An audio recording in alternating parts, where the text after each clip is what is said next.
ओम शांति। सभी दर्शकों का आपके अपने कार्यक्रम अमूल्य रत्न में हार्दिक स्वागत है। इस कार्यक्रम के जरिए हम हर बार लेकर आते हैं प्यारे बाप दादा के वो महावाक्य जिनके एक एक शब्द में बहुत बहुत गहराई और राज समाये हैं। हर बार की तरह हमारे मध्य हैं हमारे वरिष्ठ भ्राता आदरणीय राजू भाई जी।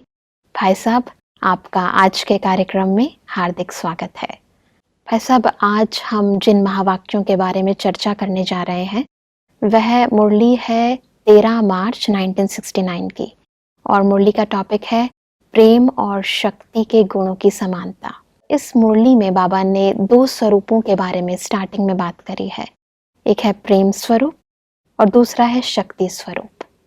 ये दोनों स्वरूप और फिर इनका बैलेंस, क्योंकि यदि हम समाज में देखते हैं या हम अपनी भी स्थितियों के बारे में देखते हैं तो या तो एक बारी में हम प्रेम स्वरूप हो जाते हैं या तो शक्ति स्वरूप हो जाते हैं। देखा जाता है या तो कोई बहुत प्यार करता है या तो बहुत ही डिक्टेटरशिप यानी के ऊपर अपना हक जमाने की कोशिश करता है। तो दोनों स्थितियों का समान एक ही बार होना ना, वो बाबा स्थिति हमारी चाहते हैं।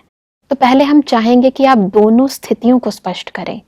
प्रेम स्वरूप स्थिति क्या है और शक्ति स्वरूप स्थिति क्या है? हम सब बाबा को सर्वशक्तिवान कहते हैं। जी भाई साहब। बाबा प्यार का भी सागर है। हाँ जी। और सर्वशक्तियों का भी दाता है जी। तो सर्वशक्तिवान बाबा हम बच्चों को अपने समान शक्ति स्वरूप भी बनाना चाहता है और प्यार का सागर प्रेम की मूर्त भी बनाना चाहता है। ये दोनों गुण आत्मा के वैसे निजी गुण हैं। आत्मा के गुणों में 7 गुण आते हैं जी, जिसमें प्रेम और शक्ति ये दोनों गुण भी अपना बहुत विशेष स्थान रखते हैं। जी भाई साहब। क्योंकि प्रेम के आधार से हम सबके साथ मिलजुल करके रह सकते हैं, चल सकते हैं, एक दूसरे के साथ मधुर संबंध बना सकते हैं। उसके लिए प्रेम की शक्ति जरूरी है। लेकिन आज प्रेम ने अपना बहुत विकृत रूप ले लिया है। उसको परिभाषा में प्रेम को एक विकारों की तरफ खींच करके ले गए। तो बाबा कहता है कई बार प्रेम स्वरूप में दैहिक आकर्षण बढ़ जाती है। जी। वास्तव में आत्मा का जो निजी गुण है प्रेम, उसमें कोई भी प्रकार की दैहिक आकर्षण की बात नहीं है। जी। प्रेम, सच्चा जो प्रेम है उसमें एक बहुत आपस में स्नेह, रूहानियत है, जो एक दूसरे के साथ सहयोग की भावना है, एक दूसरे के साथ मिलन है। स्नेह होने के कारण एक दूसरे के हम सहयोगी बन सकते हैं, कार्य में सफल हो सकते हैं। जी। तो ये गुण एक विशेष गुण है आत्मा का और होना ही चाहिए सबके पास। लेकिन प्रेम स्वरूप अगर वो दैहिक आकर्षण के रूप में बदल जाता है तो एक विकृत का रूप विकारों का रूप ले लेता है। इसलिए बाबा हम सबका ध्यान खिंचवाते हैं कि ऐसे प्रेम के साथ भी शक्ति का स्वरूप होना चाहिए। नहीं तो कहीं पर भी कोई भी आपके ऊपर वार कर सकता है, गलत दृष्टि से आपको देख सकता है। विशेष करके ब्रह्मा कुमारी ईश्वरी विश्वविद्यालय में बाबा ने बहनों को आगे रखा और बहनों की विशेषता प्रेम स्वरूप में मानी गई है। प्रेम स्वरूप की पालना बहनों के द्वारा सबको मिलती आई है। जी। लेकिन कई बार वो प्रेम स्वरूप में आते आते एक दूसरे की दैहिक आकर्षण में आकर्षित हो जाते। इसलिए बाबा कहते हैं बच्चे प्रेम स्वरूप के साथ शक्ति स्वरूप का भी बैलेंस रखो। जी। और आपके जो यादगार बने हुए हैं, देवियों के पूजे जाते हैं, उस देवियों के चित्रों में भी बहुत सुंदर बैलेंस दिखाया हुआ है। जी। उनके नयनों में मात्र स्नेह है, क्षमा भावना है, बहुत प्यार है, लेकिन उनके ऊपर कोई गलत दृष्टि नहीं रख सकता। शक्ति स्वरूप है। बिल्कुल। और ये भी दिखाया है कि अगर कोई गलत भावना से भी उनके सामने गया तो उनके पास जो अस्त्र शस्त्र हैं शक्ति के, उससे उनका खात्मा कर दिया, उनका वध कर दिया। वास्तव में असुरों का वध माना किसी व्यक्ति का वध नहीं है, ये आसुरी वृत्तियों का वध है। जी।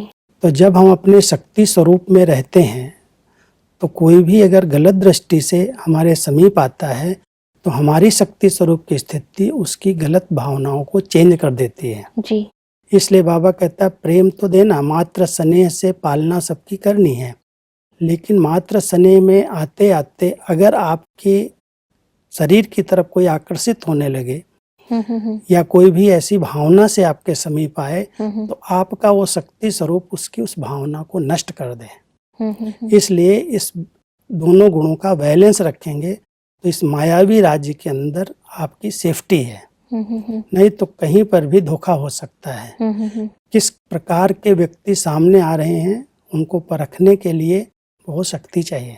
अगर आपकी बुद्धि क्लीन नहीं है, अगर आपके विचारों में कोई अशुद्धि है तो सामने वाली व्यक्ति को भी आप परख नहीं सकते हैं। वो प्रेम स्वरूप बन करके आपके सामने आएगा और प्रेम स्वरूप में आते आते साथ बैठेगा, बात करेगा, सेवा में सहयोग देगा, लेकिन फिर धीरे धीरे वो दैहिक आकर्षण की तरफ बढ़ जाएगा, एक दूसरे के प्रभाव लगाव में फंसने लगेगा। इसलिए बाबा अपनी शक्ति सेना को इस तरह से तैयार करता है, बहनों को इस तरह से तैयार कर रहा है कि आप ऐसे स्वरूप में रहो जो आपका शक्ति स्वरूप उसकी आसुरी वृत्तियों को, आसुरी संस्कारों को समाप्त कर दे। तो प्रेम स्वरूप जरूर बनना है। प्रेम स्वरूप के बिना सहयोग नहीं मिलेगा, प्रेम स्वरूप के बिना पालना नहीं दे पाएंगे। केवल शक्ति स्वरूप होगा तो लोग समीप नहीं आएंगे। बैलेंस से होगा तो सेवा भी होगी और सुरक्षा भी रहेगी। तो सेवा और सुरक्षा दोनों के लिए ये दोनों साधन, दोनों गुणों की जरूरत है। प्रसाद, आप दादियों और दीदियों के बहुत ही नजदीक रहे हैं, थोड़ा सा कोई एग्जाम्पल आप हमें बताएं। हम सदा ही अपनी दादी प्रकाश मणि जी को देखते थे, मिलते थे। वो प्रेम का एक अवतार थी, बहुत प्यार से पालना देती थी। हमारे बीच में अगर क्लास के बीच में आ गई, सभा में आ गई तो सबको ऐसा प्यार लुटाती थी जैसे माँ बच्चे के साथ प्यार करती है। लेकिन उनके जो नियम और मर्यादाएं और धारणाएं थी, अगर कोई बच्चा कोई गलती करे और गलती करके दादी के आएगा तो उनका जो स्वरूप था ना, वो उस समय बहुत शक्तिशाली होता था। उनके सामने कोई अपनी कमियां छिपा नहीं सकता था, बहुत शक्ति स्वरूप बन करके उससे उसकी कमियों को निकलवाती थी। तो दादी के सामने हमने दोनों बैलेंस बहुत अच्छी तरह से देखे।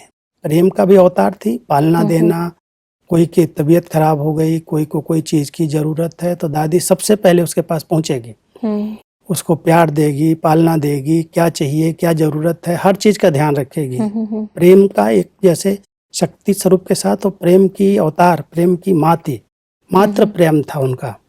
लेकिन अगर कोई ईश्वरीय नियम और मर्यादाओं में किसी भी प्रकार का लूज है, नहीं पालन कर पा रहा है, तो दादी उसको फिर शक्ति स्वरूप होकर के शिक्षा देती थी ताकि वो सुधर जाए। प्रेम से नहीं सुधरेगा, लेकिन शक्ति स्वरूप होकर के थोड़े कड़े शब्दों में भी कि देखो अगर इस नियम और मर्यादाओं में लूज रहेंगे तो इस स्थान पर ठहर नहीं सकते हैं। ये पवित्रता का घर है, पवित्र घर है, भगवान का घर है, इसमें किसी भी प्रकार की मर्यादा का उल्लंघन नहीं होना चाहिए। तो दादी के बोल से, उनकी दृष्टि से ऐसे लगता था जैसे शक्ति है इस समय।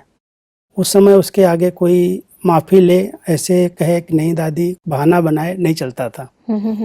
वो सत्यता के अवतार हो जाते थे। तो शक्ति स्वरूप होने के कारण उनके अंदर सत्यता आ जाती थी, जैसे अथॉरिटी, और अथॉरिटी के आधार से उसको शिक्षा देती थी। फिर अगर उसने रियलाइज कर लिया, महसूस कर लिया अंदर से, तो प्रेम स्वरूप हो जाते थे। जैसे उसको क्षमा कर दिया, कोई बात नहीं, आगे के लिए ध्यान रखना, फिर गलती दोबारा नहीं होनी चाहिए।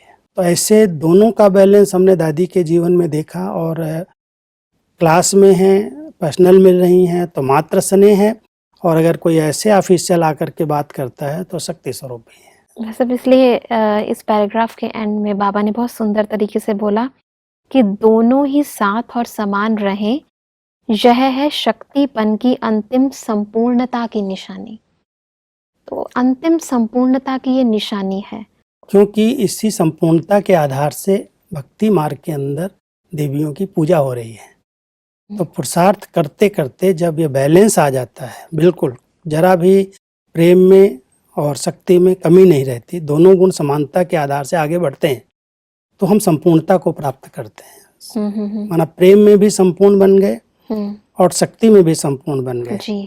तो जब दोनों समान हो गए तो अंतिम इस शरीर के छूटने के बाद भी भक्ति काल के अंदर इन्हीं गुणों के आधार से साक्षात्कार होंगे देवियों के, और वो देवियों के रूप में उनकी पूजा होगी। जी। इसलिए बाबा उसको मेंशन कर रहे हैं कि आप वहां तक पहुंचेंगे तब भक्तों को अंत समय में अनुभव होगा यही देवियां हैं, और यही संकल्प, यही संस्कार लेकर के जाएंगे अंतिम समय में जी। तब भक्ति काल के अंदर आकर के आपकी मूर्तियां बनाएंगे, आपकी पूजा शुरू होगी। बहुत सुंदर। भाई साहब, एक बात थोड़ी सी क्लियर करना चाहेंगे कि जैसे बाबा ने जिन शब्दों का प्रयोग किया है, जिन वाक्यों का प्रयोग किया है, ये ऐसा लगता है कुछ अलंकृत सी भाषा है। अभी आपने बहुत सुंदर तरीके से इन सब चीज़ों को स्पष्ट किया, लेकिन उस समय 1969 में जब ये बाबा के महावाक्य उच्चारे गए, क्या इतनी ही स्पष्टता से हमारे भाई बहनें इस चीज़ को समझ पाए होंगे?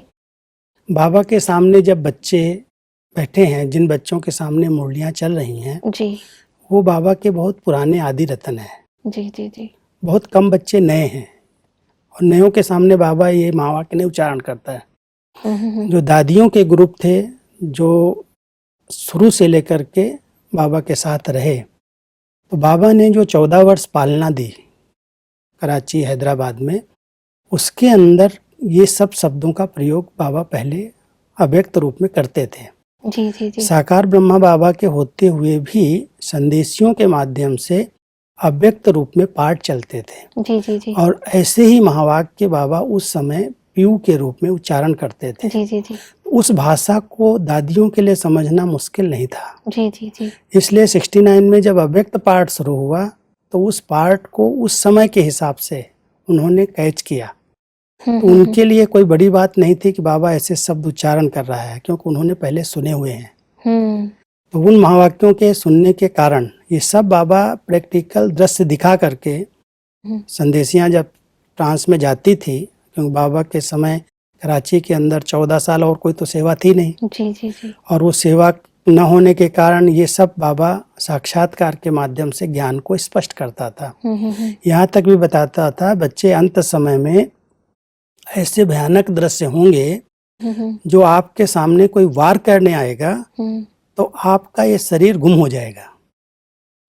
आप इतनी अच्छी प्रैक्टिस करो आत्मिक स्थिति में रहने की, जो उसको ये शरीर न दिखाई दे, लेकिन लाइट का शरीर दिखाई दे, तो वार किसके ऊपर करेगा। तो उस समय ये बाबा ने सब दिखाया है कि अंत समय में कैसे हाहाकार के समय जब विनाश लीला होगी, गृह युद्ध होंगे, तो उस समय आपकी वो स्थिति होनी चाहिए जो कोई भी आपको उस दृष्टि से न देखे, ये कोई बहन है, ये कोई भाई है, लेकिन आप ये इस शरीर से गुम हो जाएंगे। तो ये जो भाषा बाबा प्रयोग कर रहे हैं पहले की हुई है, अव्यक्त भाषा है ये जी। और बाबा फिर जब अव्यक्त हुए तो फिर से वो बातें याद करा करके हमको वहाँ तक ले जा रहे हैं। बहुत सुंदर भाई साहब, ये चीज़ बहुत ज़रूरी थी समझना। और क्योंकि मैंने वो कई मुरलियाँ भी उस समय की पढ़ी हैं। जी भाई साहब। सिंधी में वैसे हैं, हमारे पास हैं अभी भी रिकॉर्ड में। जी जी। और वो सिंधी भाषा नहीं है हिंदी भाषा ही, लेकिन वो लिपि सिंधी है। तो मैंने जब सीखा तो दादियों की वो डायरियाँ जो हमको मिली, उन डायरियों में ऐसी भाषा का प्रयोग पहले से है। जी जी जी। और उस भाषा में कुछ बातें अभी स्पष्ट होते होते सरल भाषा बाबा ने कर दी है। जी। है ज्ञान तो वही है, लेकिन वो भाषा अभी हम अगर रिवाइज करते हैं तो अव्यक्त मूल्यों से बिल्कुल मिलती जुलती है। जी जी जी। तो इसलिए अव्यक्त मूल्यां सुनना और समझने में दादियों को, बड़ों को मेहनत नहीं लगी। वो समझ गए कि बाबा का वो अव्यक्त पाठ अभी शुरू हुआ है। तो शुरू में भी था और अंत में भी बाबा ने वो पाठ बजाया। बहुत सुंदर है सब। हम आगे यदि मुरली में बढ़ते हैं तो बाबा 3 सितारे देख रहे हैं। एक सितारा है हमारे भविष्य का, यानी हमारी संपूर्ण अवस्था का, जब हम सतयुग में होंगे। दूसरा सितारा बाबा वर्तमान समय का देख रहे हैं, और तीसरा वर्तमान यानी सौभाग्य का सितारा, जो हम अपना भाग्य उदय कर रहे हैं। और तीसरा सितारा परम धाम में जो हमारा स्वरूप है, वो सितारा देख रहे हैं। तो ये 3 सितारे बाबा देख रहे हैं। और फिर बाबा ये कहते हैं कि आपके ये जो सितारे हैं, ये अपनी स्थान जो है परिवर्तन करते रहते हैं, कभी ऊपर चले जाते हैं, कभी नीचे चले जाते हैं। तो हमें लगता है कि जो भविष्य का सितारा है और जो परम धाम में जो सितारा है, वो अवस्थाएं तो हमारी स्टेबल हैं, लेकिन ये जो वर्तमान स्थिति है, ये जो नीचे ऊपर होती है, इसको स्टेबल बाबा चाहते हैं कि हमारी हो जाए। वास्तव में बाबा ये जो आकाश मंडल में सितारे हैं, हाँ जी, उनसे भेंट कर रहा है। हाँ जी। कि वो स्थान भी बदलते रहते हैं। हम्म। और ये साकार में हम धरती के सितारे हैं, आत्माएं। जी जी जी। तो आत्माएं भी अपना स्थान अपनी स्थिति के आधार से बदल रही हैं इस समय। आज हमारी बहुत अच्छी स्थिति है, तो जैसे हम बहुत अच्छे ऊंचे पद को प्राप्त कर रहे हैं, जी। ऐसे लगता है, नशा रहता है कि हम ही देवता हैं, हम ही लक्ष्मी नारायण बनने वाले हैं। कल कुछ माया का थोड़ा वार हुआ, स्थिति बिगड़ी, मूड थोड़ा नीचे ऊपर हुआ, तो जैसे सितारे ने स्थान चेंज कर दिया। तो बाबा हमको कहता है कि बच्चे, स्थान चेंज उन सितारों की तरह नहीं करो। आपको ध्रुव सितारा बनना है, स्थान चेंज नहीं करता हो। जिस स्थान पर उदय होता है अंत तक उसी स्थान पर रहता है। जी जी जी। तो हम बच्चों को बाबा कहता है, स्थान और स्थिति बदलो नहीं, एक रस स्थिति बनाओ, क्योंकि आपकी संपूर्णता जो परम धाम में है, जिस स्वरूप को आपको प्राप्त करना है, कई बार बाबा कहता है उस स्वरूप को सामने लाओ, इमर्ज करो कि मैं आत्मा ऐसी श्रेष्ठ पावन बनी थी और मुझे ही बनना है। तो जब उस स्टेज को सामने रखोगे तो आप पुरुषार्थ में रेस कर सकोगे, आगे बढ़ सकोगे। जी जी जी। तो वर्तमान समय स्थिति नीचे ऊपर हो रही है क्योंकि कुछ पिछले संस्कार हैं, कुछ हमारे हिसाब किताब हैं, रहे हुए हैं। हम पुरुषार्थ करते हैं लेकिन वो रहे हुए हिसाब किताब सामना कर लेते हैं। बाबा चाहता है कि भले सामना करें, आएंगे, लेकिन आप बाबा की याद में ऐसे रहो जो वो संस्कार आए और दब जाएं, समाप्त हो जाएं। तो अब हम सबको वो स्थिति बनानी है कि एक रस बने, क्योंकि अपने लक्ष्य को अगर हम सामने रखेंगे कि हम ही परम धाम में संपूर्णता को प्राप्त हुए और हमारी यादगार है, और भविष्य में भी हम ऐसे बनेंगे जी। तो ये दोनों स्मृतियां हमारे वर्तमान स्थिति को एक रस बनाने में मदद करती हैं। जी जी जी। इसलिए बाबा कहता है ज्यादा सितारे बदलो नहीं स्थान। स्थान बदलना माना स्थिति नीचे ऊपर होना। पर अगर वर्तमान स्थिति हिलती है तो नेचुरली आपकी भविष्य की स्थिति भी हिल जाएगी। वो तो हिल जाएगी, लेकिन वो है अनादि, फिक्स है, वैसे फिक्स है, उसी अनुसार आपका वर्तमान पुरुषार्थ है। हाँ जी। लेकिन अगर मान लो नीचे ऊपर हो रहा है तो वो भी सितारा बदल जाएगा। इसलिए बाबा कहता है वो तो आपका फिक्स जो है उसको ध्यान में रखो, और इस स्थिति को आप एक रस रखो। और परम धाम वाली स्थिति भी फिर वो भी नहीं बदलेगी, क्योंकि वर्तमान अगर ठीक है तो भविष्य और ऊपर का अनादि स्वरूप वो भी ठीक है। और वर्तमान हिल रहा है तो वो तीनों हिल रहे हैं। तो वर्तमान के ऊपर वाला सितारा और नीचे वाला सितारा वो दोनों डिपेंड करते हैं। तो बहुत जरूरी है कि हम अपनी वर्तमान स्थिति पर सदा ध्यान रहें, पूरा ध्यान रखना पड़ेगा कि अगर हम छोटी छोटी बातों के कारण उलझ जाते हैं। हाँ जी। क्योंकि हलचल तो होती है, संस्कार स्वभाव जब संगठन में आते हैं, सेवा में आते हैं, संबंध संपर्क में आते हैं, तो बहुत सारी बातें आती हैं। उन सब बातों को सामना करते हुए हमारी स्थिति एक रस रहे, उसके लिए बहुत अच्छा पहले से चिंतन चाहिए। ये सब पुराने हिसाब किताब मेरे चुकतो हो रहे हैं, क्लियर हो रहा खाता, इसलिए मुझे हिलना नहीं है। तो अगर ज्ञान युक्त आत्मा है, बुद्धि में ज्ञान सदा इमर्ज है, तो उसका सितारा एक रस रह सकता है। तो आपकी नजर में है कोई ऐसी विशेष आत्मा जिसने, मतलब थोड़ा बहुत तो हर एक का ही हिलता है, पर बहुत ही रेयरली जिसका हिला हो आपके सामने कोई? मैंने तो अपनी दीदी मनमोहिनी को देखा बहुत समीप से। दीदी के ऊपर भी परीक्षाएं आई जी, कई बातें आई, शरीर की भी आई, संबंधों में भी आई। दीदी संस्था की हेड बनी और उसके कारण कई बातें नीचे ऊपर तो होती हैं, लेकिन दीदी कभी भी अपने सम्मान से नहीं हिली। उसको ये सम्मान रहता था कि मैं तो शिव बाबा की, ब्रह्मा बाबा की सच्ची गोपी हूँ, मैं गोपी हूँ। और गोपी का वो प्रेम उनके नैनों से झलकता था, और उसी मस्ती में वो सदा रही। कोई भी बातें हुई, डोंट केयर। यहाँ तक भी अंतिम स्थिति जब उनको कर्मातीत बनना था, शरीर छूटना था जी, उस समय उनके बुद्धि में सदा था मुझे तो घर जाना है, मुझे तो घर जाना है, अब घर जाना है, अब घर जाना है। तो वो घर की स्मृति होने के कारण कोई भी बातें आती थी जी, कोई हम नीचे ऊपर करके उनके पास जाते थे, या कोई समाचार ऐसे आते थे, कहती छोड़ो इन बातों में क्या लेना था ना, अब घर जाना है। तो उनकी स्थिति लास्ट तक भी मैंने देखा, बहुत समीपता से देखा, क्योंकि मैं 11 साल तक दीदी की पालना में रहा।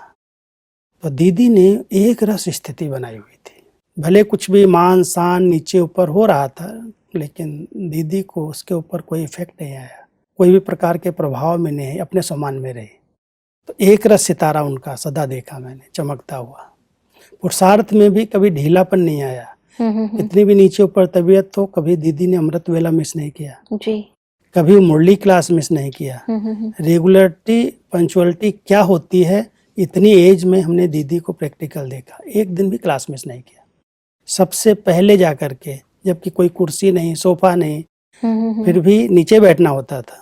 दीदी जाके बैठ जाती थी, फिर दादी आती थी क्लास में मुरली सुनाने। तो मैंने लास्ट तक देखा दीदी का जो पुरुषार्थ था ना, बहुत एक रस। तो ये अचल अडोल स्थिति का एग्जाम्पल हमारे सामने दीदी और दादी की जोड़ी थी, जिसके आधार से यज्ञ आज इतना ऊंचा बढ़ा है, आगे सेवाएं बढ़ी हैं।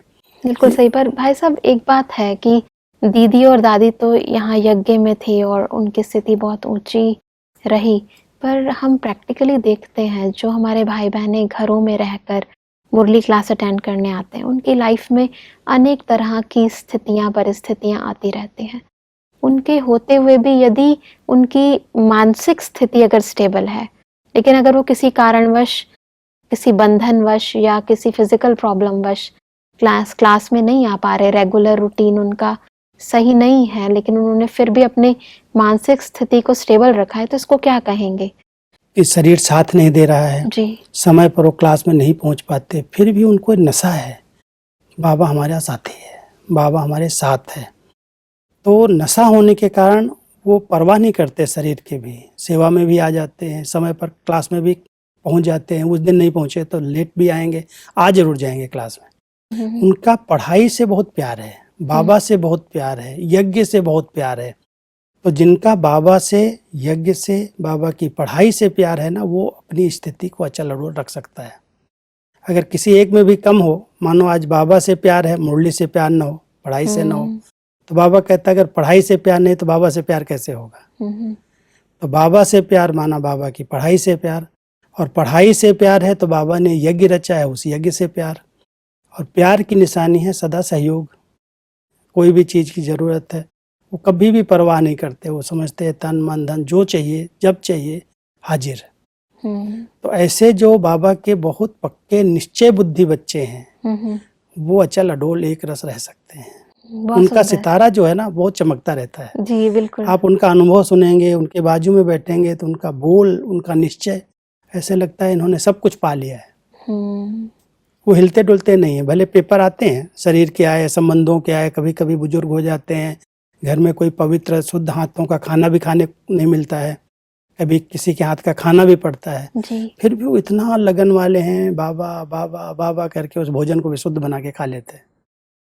शक्ति तो है, इसलिए उनकी स्थिति हिलती नहीं है। जी जी जी। पेपर मतलब ये सारी चीजें आंतरिक पुरुषार्थ की हैं, आंतरिक है, ऊपर नहीं, बाहर नहीं है, दिखावा नहीं है, दिखावा नहीं। मतलब इनफैक्ट अगर आप रेगुलर जा भी रहे हैं और आपकी स्थिति स्टेबल नहीं है तो फिर कोई फायदा नहीं है इतना, पर इंटरनल स्थिति जो है वही मैटर करती है, और उसी के लिए हम रेगुलर क्लास में जाते हैं और रेगुलर योगाभ्यास करते हैं।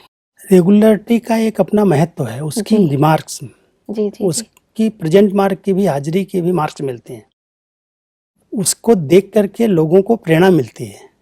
मान लो आज कोई ऐसा है जिसकी आयु बड़ी है, हाँ जी, और तकलीफ भी रहती है शरीर की, लेकिन फिर भी वो पढ़ाई में एक्यूरेट है, क्लास में हाजिरी में एक्यूरेट है, तो उसको देख करके बहुत लोगों को प्रेरणा मिलती है। देखो इस एज में, इतने समय से ज्ञान में चलने के बाद ये कितना हाजिर, रेगुलर है, हाजिरी कितनी अच्छी है इसकी। तो उसको देख करके जो थोड़ा ढीले पुरुषार्थी है ना, उनको उमंग आ जाता है कि जब ये कर सकते, इस एज में कर सकते हैं, तो हम भी कर सकते हैं। बिल्कुल सही भाई। तो ये एक बहुत बड़ी सेवा है। बहुत सुंदर भाई साहब, आज आपने बहुत ही इम्पोर्टेंट और जो कि ज़िंदगी में हमें आवश्यक हैं वो बातें बताई, और इनके द्वारा हम सच में अपने पुरुषार्थ को बहुत अधिक और अधिक तीव्र कर सकते हैं। बहुत सुंदर भाई साहब, आपने बहुत खूबसूरत एग्जाम्पल दादियों के और अपने दिए, आपका दिल से बहुत बहुत धन्यवाद भाई साहब। तो दर्शकों, आज हमने भाई साहब से आज के जो महावाक्य हैं, यानी 13 मार्च 1969 के महावाक्य, इन वाक्यों के बारे में बहुत खूबसूरती से, बहुत ही सुंदर एग्जाम्पल्स के साथ जानकारी प्राप्त करी। तो इन एग्जाम्पल्स में वो गहराई समाई है जिन्होंने अपने जीवन के अंदर इन सब अनुभवों को धारण करके बाबा के इन महावाक्यों को अपने जीवन में अप्लाई करके अपने जीवन को परिवर्तन किया है और पुरुषार्थ की और यज्ञ की भी बहुत ही सर्वोच्च स्थिति को प्राप्त किया है। हमारी आदरणीय दादी प्रकाश मणि जी, हमारी दीदी मनमोहिनी जी, जो कि यज्ञ के स्तंभ रहे हैं, उनके जीवन से हम सबको सदा ही प्रेरणाएं मिल रही हैं और मिलती रहेंगी। आज हमने जाना कि किस प्रकार से हम प्रेम और शक्ति इन दोनों का यदि बैलेंस मेंटेन करते हैं तो ही हम अपनी उस संपूर्ण स्थिति को प्राप्त कर सकते हैं। अगले एपिसोड में हम आज ही की मुरली को और आगे बढ़ाएंगे। तब तक के लिए ओम शांति।